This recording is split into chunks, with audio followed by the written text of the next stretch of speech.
तिमिरान्धस्य ज्ञानाञ्जनशलाकया चक्षुरुन्मीलितं येन तस्मै श्रीगुरवे नमः। श्रीचैतन्यमनोभीष्टं स्थापितं येन भूतले स्वयं रूपः कदा मह्यं ददाति स्वपदान्तिकम्। वन्देऽहं श्रीगुरोः श्रीयुतपदकमलं श्रीगुरून् वैष्णवांश्च श्रीरूपं साग्रजातं सहगणरघुनाथान्वितं तं सजीवं साद्वैतं सावधूतं परिजनसहितं कृष्णचैतन्यदेवं श्रीराधाकृष्णपादान् सहगणललिता श्रीविशाखान्वितांश्च। हे कृष्ण करुणा सिन्धो दीनबन्धो जगत्पते गोपेश गोपिकाकान्त राधाकान्त नमोऽस्तुते। तप्तकाञ्चन गौराङ्गी राधे वृन्दावनेश्वरी वृषभानुसुते देवी प्रणमामि हरिप्रिये। नमो महावदान्नाय कृष्णप्रेमप्रदायते कृष्णाय कृष्णचैतन्य नाम्ने गौरद्विषे नमः। सप्रसीदतु चैतन्यदेवो यस्य प्रसादतः तल्लीलावर्णने योग्यः सद्यः स्यादधमोऽप्यहम्।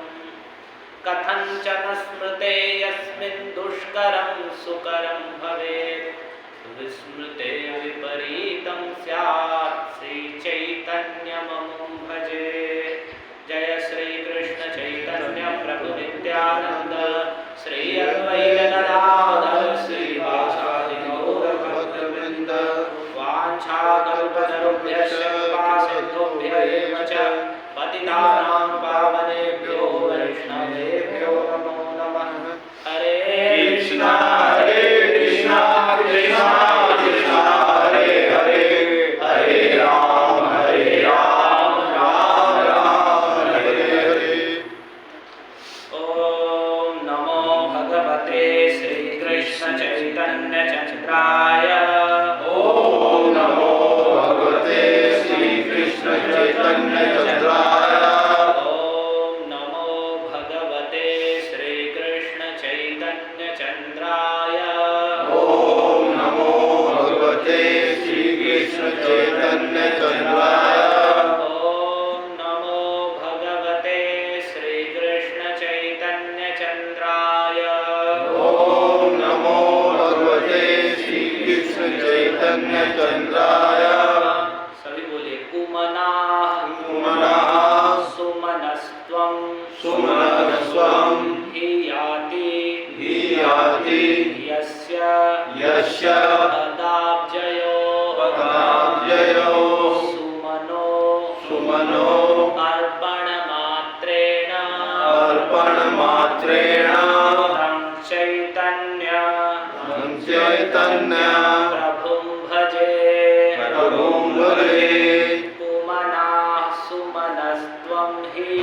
कुमनाः सुमनस्त्वं हि याति यस्य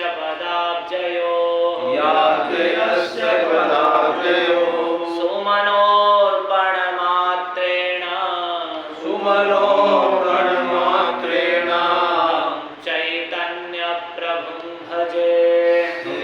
चैतन्य प्रभुं भजे।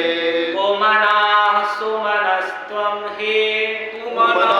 सुमनस्त्वं हि याति यस्य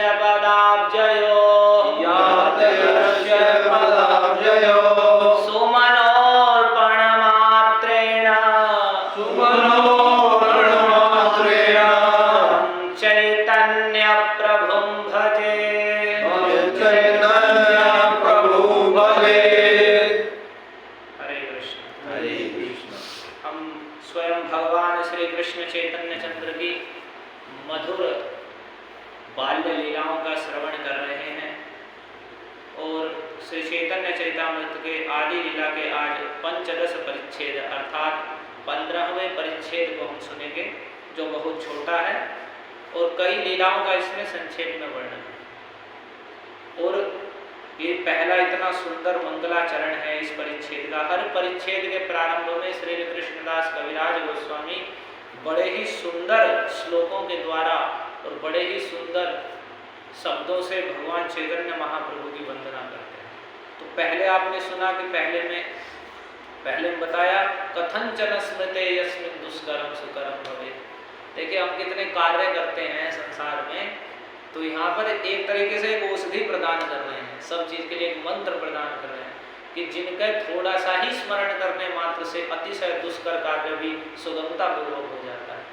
और विस्मृते विपरीतम स्यात्, और सावधान भी कर रहे हैं, और जिन्हें भूल जाने पर विपरीत हो जाता है। सुकर कार्य भी, सुगमता से होने वाला कार्य भी दुष्कर हो जाता है। तम चैतन्य, उसमें भी कहा श्री चैतन्य मम भजे, उन श्री चैतन्य महाप्रभु को मैं भजता हूँ। तो उसमें दुष्कर कार्य को सुगमता पूर्वक करने के लिए वे कह रहे हैं कि आप श्री कृष्ण चैतन्य चंद्र का स्मरण कीजिए।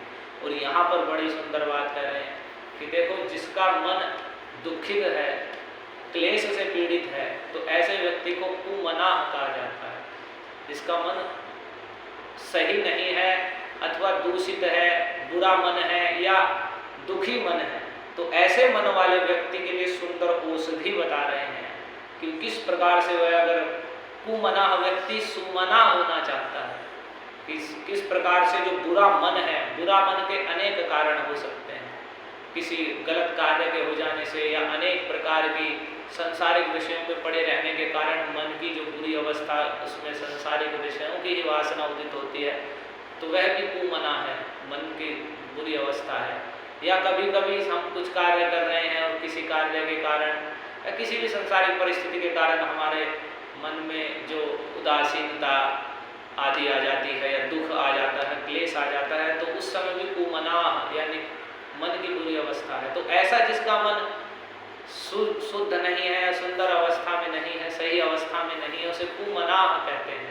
तो वह कुमनाह कोई औषधि, कोई भी गोली संसार में ऐसी नहीं है कि आप उसे खाइए और आपका जो मन दुखी है वो सही हो जाएगा। कोई भी ऐसी कोई गोली या कोई भी औषधि ऐसी नहीं है और ना ही बना सकते हैं, क्योंकि ये गोलियां केवल स्थूल शरीर तक या औषधियाँ स्थूल शरीर पर काम करती हैं, मन पे काम नहीं करती। मन के लिए ही औषधि के रूप में मंत्र का जाप किया जाता है।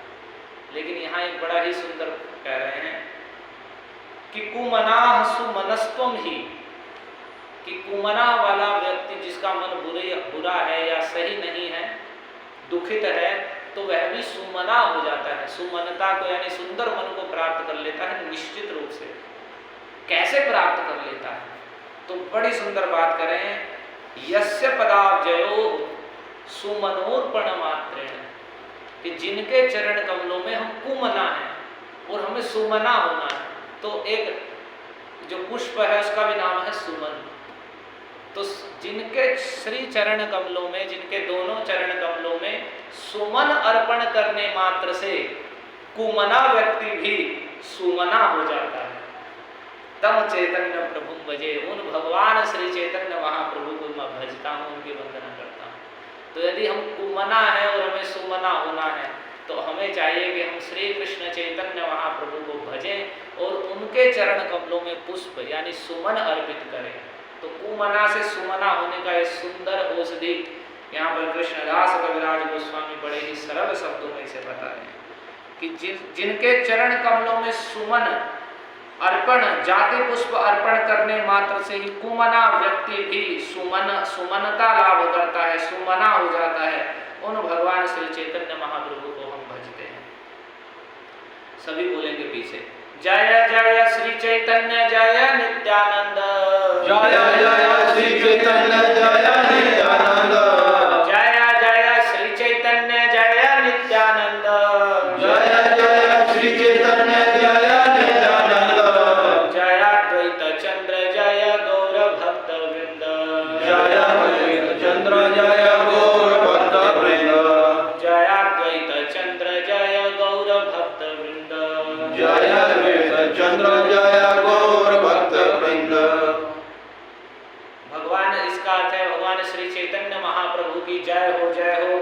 श्रीमन नित्यानंद प्रभु की जय हो, श्रीला द्वैताचार्य की जय हो और भगवान गौर हरि के समस्त भक्त वृंद की, सभी भक्तों की जय हो, जय हो। तो पोगंड लीलार सूत्र करिए गणन, पोगंड वयस प्रभुर मुख्य अध्ययन। अभी बाल्य लीला तक हमने सुना, कई कई प्रकार की लीलाएं सुनी कि चोर भगवान को हरण करके ले गए, वापस घूम कर आ गए, और मिट्टी खाने की हमने लीला सुनी, और जो जो अतिथि विप्र आए थे उनके साथ किस प्रकार से भगवान ने उन पर कृपा की, उनका उद्धार किया 3 बार भोजन खा करके उनका, और किस प्रकार से जो कन्याएं देव पूजा के लिए सामग्रियां लेकर जाती थी, उनकी सामग्री को भगवान ने स्वयं चपलतापूर्वक हठपूर्वक ग्रहण किया और उन्हें वर भी प्रदान किए, और बच्चों के साथ में दूसरों के घर में जाकर द्रव्य आदि करना, और किस प्रकार से जब सची माता उनके थोड़ा सा कोमल हाथ से मारने मात्र से जब मूर्छा का स्वांग किया उन्होंने, तो किस प्रकार से भगवान अपने ऐश्वर्य प्रकाश करके क्षण भर में ही नारियल लेकर आ गए। तो ऐसी अनेक सुंदर लीलाओं को हमने कल सुना, और किस प्रकार से जगन्नाथ मिश्र का निमाई के प्रति कितना स्नेह था कि उन्होंने कहा कि अगर मेरा पुत्र साक्षात नारायण भी है तो मेरा पिता होने के कारण मेरा कर्तव्य है कि मैं इसे शिक्षा प्रदान करूं। तो ये हमने कल बड़े ध्यान से सुना, और आज आगे का वर्णन पोगंड लीला का वर्णन कर रहे हैं। बाल्यावस्था के बाद पोगंड अवस्था आती है। 5 वर्ष तक को बाल्य अवस्था कहते हैं, और 5 से 8 वर्ष के बीच के समय को पोगंड अवस्था कहा जाता है, और 8 से फिर किशोर अवस्था प्रारंभ होती है, और फिर किशोर के बाद यौवन अवस्था प्राप्त होती है। तो पोगंड लीला का वर्णन कर रहे हैं। तो पोगंड लीला का वर्णन करते हुए कहते हैं कि पोगंड लीला सूत्र करे गणन, मैं पोगंड लीला के सूत्र की गणना करता हूँ। सूत्र गणन से पहले कह रहे हैं कि मैं संक्षेप में उसे बताऊंगा, विस्तार से नहीं। पोगंड वयसे प्रभुर मुख्य अध्ययन, इस पोगंड लीला में भगवान ने मुख्य रूप से अध्ययन लीला का प्रकाश किया। देखिए, भगवान भी अपनी लीला में प्रकाशित करते हैं किस प्रकार से अध्ययन आवश्यक है, अतिशय आवश्यक है। जो भगवान वेद का, जिनके मुख से वेद प्रादुर्भाव हुआ है, वे भगवान भी जब यहाँ पर अवतार लेकर लीला करते हैं तो वे भी अध्ययन करते हैं।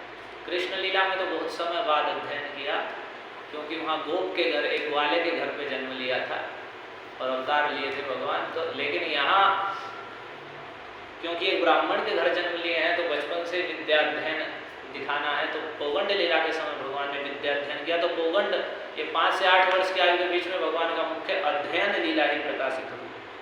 पोगंड लीला चैतन्य कृष्णस्याति सुविस्तृता, विद्यारंभ मुखा पाणि ग्रहणांता मनोहरा। कह रहे हैं कि ये पोगंड लीला भी भगवान चैतन्य कृष्ण की अतिशय मनोहर है। ये प्रारंभ अति मनोहर भी है और अति विस्तृत है, बहुत विस्तार से। उसका वर्णन इन्होंने नहीं किया है यहाँ, चैतन्य भागवत में विस्तार से वर्णित है। इसमें विवाह का वर्णन भी बस संक्षेप में ही है भगवान के, जो लक्ष्मी देवी से विवाह हुआ है उसमें और बहुत विस्तार से वर्णन किया गया है। तो उसे कह रहे हैं कि वह पोगंड लीला मनोहर है और बहुत विस्तृत है, जो विद्यारंभ से प्रारंभ होकर विवाह तक जाती है। तो उसे पोगंड लीला के विद्यारंभ क्या है? तो गंगादास पंडित स्थाने पढ़े न व्याकरण, श्रवण मात्र कंठे कैल सूत्र वृत्ति गणन। कह रहे हैं कि देखो, भगवान एक गंगादास, बहुत पहले आपने सुना भी, उस समय नवद्वीप पंडितों का गढ़ था और सभी बहुत बहुत दूर दूर के विद्यार्थी वहाँ पर जाकर विद्या अध्ययन करते थे, और इतने पांडित्य का इतना प्रकाश था कि पूछे ही मत। जैसे भगवान द्वापर युग में अवतार लिए तो उस समय बहुत राजाओं के वेश में बहुत सारे असुर आए थे और बड़े बड़े बलशाली थे। तो यहाँ पर भगवान ब्राह्मण है, पंडित के रूप में आए हैं, तो उनकी टक्कर के लिए भी वैसे ही बड़े बड़े पंडित वहाँ पर तैयार थे, जो भगवान के साथ अगर वार्तालाप भी हो, कुछ भी हो, तो उसी बड़े बड़े, उसमें चैतन्य भागवत में वर्णन है कि छोटे छोटे बच्चे इतने पांडित्य प्रकाश था कि बड़े बड़े लोगों से शास्त्रार्थ करने के लिए तैयार रहते थे, इतना पांडित्य का प्रभाव था।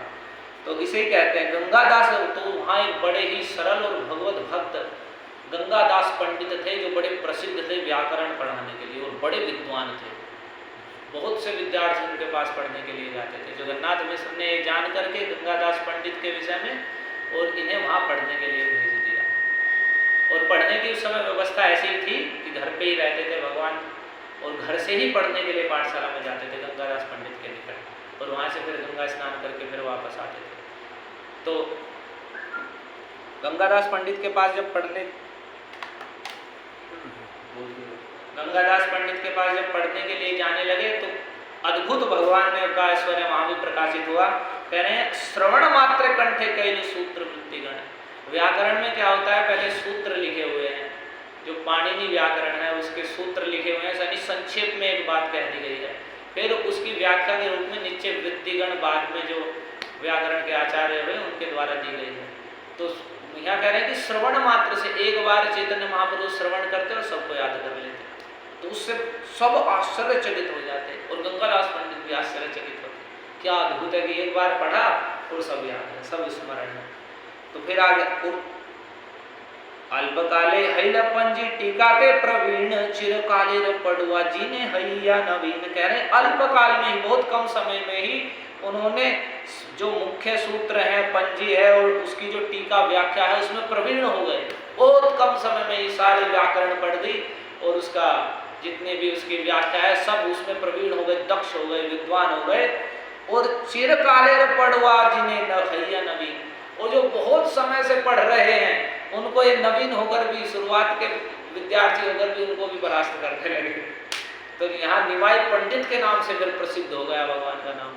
निमाई पंडित की बहुत बड़े विद्वान हैं। चिरकाले पटुआ जी ने हैया नवीन, बहुत समय से पढ़ने वाले विद्यार्थियों को भी ये नवीन होकर भी उन्हें परास्त कर देते। अध्ययन लीला प्रभुर दास वृंदावन चैतन्य मंगले कैल विस्तारित वर्णन। ये अध्ययन लीला देखो इन्होंने दो बयान में वर्णन किया है कि अध्ययन लीला का जो भगवान की है उसको वृंदावन दास ठाकुर ने चैतन्य मंगल, जो बाद में चैतन्य भागवत के नाम से प्रसिद्ध ग्रंथ हुआ, उसमें विस्तार से वर्णन किया। बहुत सुंदर विस्तार से वर्णन किया है उसमें कि किस प्रकार से भगवान पढ़ने के लिए जाते और बच्चों के साथ वहाँ पर खेलते भी, और उनके पांडित्य का ऐसा प्रकाश हो गया कि ऐसे नहीं कि बिल्कुल पढ़े हैं, विद्वान हैं, जहाँ तहाँ जिस किस को पकड़ लेते, चर्चा करने लग जाते और इतना उद्धत्य दिखाते विद्वत्ता का कि दूसरे वाले देख देख के भाग जाने लगे। पता चल रहा है निमाई पंडित उस मार्ग से आ रहे हैं तो कि हमें पकड़ लेगा और हमसे वार्तालाप करेगा, हमें परास्त होना है, तो रास्ता छोड़ के दूसरे रास्ते से निकलते थे। निमाई पंडित सामने आ रहे हैं तो रास्ता छोड़ के दूसरे मार्ग से जाने लगे। इतना पांडित्य का प्रकाश हो गया और कोई भी निकट आने के लिए तैयार नहीं था। तो उस समय जो दूसरे भक्त थे, श्रीवास पंडित आदि, तो ये विचार करते, देखो कितना उन्हें देख के वे पहले से वैष्णव हैं, कृष्ण भक्त हैं, तो उन्हें देख के बड़ा आकर्षण होता इनके प्रति। लेकिन आकर्षण के साथ ही साथ वे विचार करते कितना सुंदर शरीर और कितने पंडित हैं, अगर ये वास्तव में कृष्ण भक्त हो जाए तो बड़े आनंद का विषय है। लेकिन अभी तो भगवान ने भक्ति का प्रकाश प्रारंभ में नहीं किया, प्रारंभ में तो केवल विद्वत्ता का प्रकाश, जो पढ़ने के समय पूरा विद्या विलास चला। तो कोई भी आता किसी को भी कहीं भी पकड़ लेते और पकड़ के उससे किसी भी बात पे व्याकरण के किसी भी सूत्र को लेके उससे वाद विवाद प्रारंभ कर देते। और ऐसा वाद विवाद करते, चैतन्य भागवत में वर्णित है कि अगर अपनी ही व्याख्या करते और कहते देखो ये सही है, और फिर उसे ही जब वो कहता कि हाँ सही है, फिर अपने आप ही उसे काट देते कि नहीं देखो इसमें तो ये गलती है, तुमने कैसे कह दिया है सही है और सही है, ऐसा कर देते और फिर कहते हाँ इसमें तो ये गलती है, और फिर दोबारा जो गलती बताई है फिर उन्हें काट के कहते कि नहीं यही सही है और ऐसा कई बार कर देते एक चीज के साथ। तो उसमें बड़े आश्चर्यचकित होते और गंगादास पंडित भी बड़े आश्चर्यचकित रहते कि बहुत अच्छा विद्यार्थी प्राप्त किए। तो इस प्रकार से भगवान ने, लेकिन यहाँ विशेष तरह इतना पांडित्य प्रकाश और पांडित्य का औद्धत्य दिखाने पर भी ऐसा नहीं कि गुरु अवज्ञा या गुरु का अपमान आदि, ऐसा कोई कार्य उनके द्वारा नहीं हुआ। तो इस बहुत सुंदर भगवान की उस लीला का ऐसा ही वर्णन है और बहुत से विद्यार्थियों में सामने देख के दूर दूर भागने लगते थे। तो इसी बात को कह रहे हैं कि वृंदावन दास ठाकुर ने विस्तार से इसका वर्णन किया। अब एक अद्भुत लीला का वर्णन कर रहे हैं कि देखो यहाँ से कुछ भक्ति का प्रकाश और जो वैष्णव सिद्धांत है, नियम है, उनका पालन करने का जो शास्त्र के द्वारा बताए गए हैं वे सभी के द्वारा आचरण करने योग्य हैं, इसे दिखाते हैं भगवान। देखिए भगवान के जितने भी परिकर हैं, जगन्नाथ मिश्र हैं, माता सची देवी हैं, ये सब नित्य सिद्ध पार्षद हैं। नित्य सिद्ध का अर्थ होता है ये मुक्त जीव हैं। जैसे भगवान अवतार लेते हैं तो ये भी भगवान के साथ ही अवतार लेते हैं, और भगवान की स्वरूप शक्ति योग माया के प्रभाव से उन्हें भगवान के प्रति पुत्र या मित्र आदि का भाव रहता है, लेकिन वे माया के बंधन में नहीं होते। तो वैसे नित्य सिद्ध परिकरों के लिए साधन, कुछ नियम, व्रत, जप आदि करने का कोई आवश्यकता नहीं रहती, क्योंकि वे स्वरूप सिद्ध हैं और भगवान के नित्य परिकर हैं। उनकी भगवान के प्रति नित्य प्रीति है, उसके लिए उन्हें साधन आदि करने की आवश्यकता नहीं है, क्योंकि माया के प्रभाव से पूर्ण रूप से रहित है। लेकिन यहाँ फिर भी भगवान, क्योंकि यहाँ जगत के जीवों को अपने आचार्य प्रभु जीवे रस सिखाए, अपने आप आचरण करने के लिए ही चैतन्य महाप्रभु के रूप में आए हैं। क्योंकि वर्णन है शास्त्र में कि देखो भगवान ने कहा है कि यद यद आचरति श्रेष्ठ तत्तदेवेतरो जनः सयत् प्रमाणम कुरुते लोकस्तदनुवर्तते।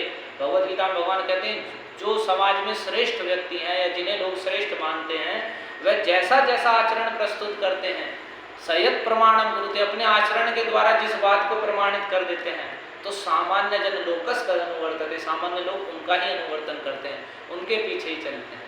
तो यहाँ बड़ा भी समझने का विषय कि जो भी समाज में कुछ लोग जिसको श्रेष्ठ मानते हैं, उसका बड़ा कर्तव्य हो जाता है कि वह कोई भी ऐसा गलत कार्य ना करे कि सामान्य लोग उसका उदाहरण देके वे भी उस कार्य के लिए प्रेरित हो जाए। लेकिन आजकल इसका उल्टा हो गया है। जितने भी श्रेष्ठ पद पे हैं वे सब इतना मतलब असद आचरण रहता है उनका, जैसे 4 नियम है, मांसाहार, जुआ, सट्टा, अवैध यौन संबंध आदि जो कि नहीं होने चाहिए, वे वैसे लोग ही उन्हें ज़्यादा करते हैं। तो सामान्य लोग उन्हें आदर्श बना के सोचते हैं कि हम भी ऐसा करेंगे, तो और उससे सबका ही फिर विनाश होता है और सभी अधर्म के मार्ग पर चलने लगते हैं और बड़े कष्ट दुख झेलने पड़ते हैं। तो ये भगवान इसी बात को सिद्ध करने के लिए कि देखो मैंने ये बात कही है तो मैं इसको स्वयं आचरण करके दिखाऊंगा। जैसे मैंने भगवद गीता में भक्ति का उपदेश दिया, अपनी पूर्ण शरणागति का, या श्रीमद् भागवत में उद्धव जी को जो शुद्धा भक्ति का, निर्गुणा भक्ति का जो स्वरूप दिखाया बताया है, उसको स्वयं आचरण करके दिखाने के लिए भगवान चैतन्य महाप्रभु के रूप में आए। आपने आचार्य प्रभु जीवे रस सिखाए, अब स्वयं आचरण करके सिखा रहे हैं।